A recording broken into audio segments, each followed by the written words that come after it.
မင်္ဂလာပါဒီနေ့မှာဆရာမတို့ Grade 1 English စာ Unit 8ကိုဆက်ပြီးတော့သွားမယ်နော်ရှေ့ရမှာ Lessons 1 BB ဒီတစ်ခါတော့ Lessons 2 Letters of the Week Y Z ဒီတစ်ပတ်ရဲ့စလုံးတွေကတော့ Y နဲ့ Z ဖြစ်ပါတယ်တဲ့ Listen and see နားထောင်မယ်ပြီးတော့လိုက်ပြောမယ်ကဲ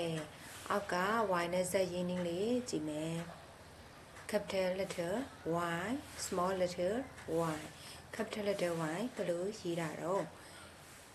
နော် Y အကြီးဘယ်လိုရေးမှာလဲဆိုတော့ဒီမှာမြင်းလေးချောင်းပုံမှာအနီရောင်မြင်းကနေဆွဲချမယ်ပြီးရင်ဒီဘက်ခြမ်းနေဆွဲချမယ်ဆုံအောင်ဆွဲမယ်နော်ပြီးတော့မှဒီမှာအပြောင်မျိုးပေါ်ကနေမှအောက်ကိုအတိတ်တစ်ချက်ဆွဲချမယ်ဒါဒီ capital letter Y Y အကြီးပြီးရင်ဒီမှာ small letter Y small letter Y ကြတော့ဒီအပြောင်မြင်းမှာပဲရေးရမယ်တစ်ချက်ဆွဲမယ်ပြီးတော့အောက်အနီရောင်မြင်းကိုထိအောင်နောက်တစ်ချက်ဆွဲမယ်ဒါဒီ small letter Y Y အသေးပြီးရင်အောက်က Y နဲ့စထားတဲ့စလုံးလေးကြည့်ရအောင် Y A C H D yeah Y A C H D yeah ရွက်လေး Y O L K york Y O L K york ဥအနဲ့ကဲဒီမှာ Z ရင်းနှီးလေးကြည့်ရအောင် Z ရင်းနှီးမှာ capital letter Z ဒီအနီရောင်မြင်းကနေပဲရေးမယ်စပြီးတော့တစ်ချက်ဆွဲလိုက်မယ်ပြီးအဲ့ဒီအောက်ကိုစောင်းဆောင်ဆွဲလိုက်မယ်နော်အောက်ကအပြောင်မြင်းကိုထိအောင်ဆွဲမယ်ပြီးတော့မှဒီဘက်ကိုပြန်ဆွဲမယ်ဒါဒီ capital letter Z Z အကြီးပြီးရင် small letter Z ရင်းနှီးကတော့အတူတူပဲဒါပေမဲ့အပြောင်ရမြင်းထဲမှာပဲရေးရမယ်နော်ဒီအောက်ကစနေစားတဲ့စလုံးလေးကြည့်ရအောင် Z E B R A zebra Z E B R A zebra မြင်းကြား Z I B zip Z I B zip zip yak ရွက်လေး yok ဥအနဲ့ zebra မြင်းကြား zip zip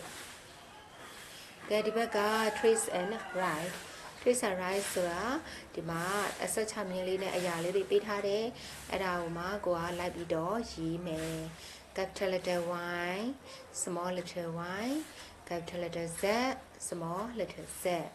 အဲရေးနည်းကတော့ရှိကပြောတဲ့အတိုင်းရေးရမယ်ရေးချင်တယ်လို့ရေးလို့တော့မရဘူးပေါ့နော်သူပြထားတဲ့အတိုင်းလေးလိုက်ပြီးတော့ရေးမယ်ကဲပြီးရင်အောက်က listen and take နားထောင်မယ်ပြီးတော့ဘယ်ဟာလဲဆိုတာကိုအမှတ်ကလေးချစ်မယ်နော်ကဲဒီမှာအောက်မှာပုံလေး၄မျိုးပြထားတယ်ဆက်မပြောကြည့်မယ်ဘယ်ဟာလဲဆိုတာလေးပြောကြည့်ရအောင်နော်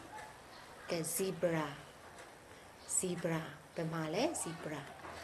မြင်းကြားဒါဆိုရင်သူကိုချစ်မယ်ပြီးရင် yak yak ဘာလဲ yak ရွက်လေးတဲ့ဆိုရွက်လေးရောဒီမှာပြီးရင် yuck yuck ဘာလဲဥအနဲ့တဲ့ဒီမှာပြီးရင် zip zip ဘယ်နာမှလဲအန်ဒီမှာချစ်မယ်နော်ကြပြီးအောက်က listen and take နားထောင်ပြီးတော့အမှတ်ကလေးချစ်မယ်တဲ့အကဲစမပြောကြည့်မယ်အဲ့ဒါဆို capital letter Y ဘယ်နာမှရှိတော့ capital letter Y ဒီမှာပြီးရင် small letter Y ဘယ်မှာလဲဒီမှာ capital letter Z ဒီမှာ small letter Z ဒီမှာဟုတ်ပြီပြီးအောက်က write and say ပြောမယ်ပြီးလို့ရှိရင်ဟောရေးမယ်လိုအပ်တာအပေါက်လေးမှာရေးမယ်ပြီးရင် say ပြောမယ်ပေါ့နော်ကဲဒီမှာမြင်းကြားပုံလေးပေးထားတယ်